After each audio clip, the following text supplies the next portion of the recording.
தம்பி வாமா விடு வா தகுடு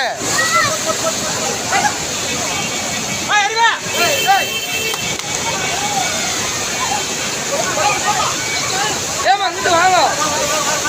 அப்படி ஹலோ ஏமா ஏமா அப்படி வாங்கம்மா அப்படி வாங்க ஏய் நான் பின்னாடி போனா கொள்ளாங்க அங்கிட்டு கூப்பிட்றா ஏய் கொள்ளாங்க அப்படி கூப்பிட்றா அப்படி போடா அண்ணன் அண்ணன் அந்த லேடிஸ் மாமா அந்த லேடிஸை மட்டும் கூப்பிட்றாங்க அந்த ஒரு பொம்பளை ஆளை ஏமா அப்படி வாங்க அது கீழே விழுந்துச்சு அந்த அம்மா மாதிரி அப்படி வாங்க அப்படி வாங்க ஏமா அப்படி வாங்க ஹலோ ஏங்க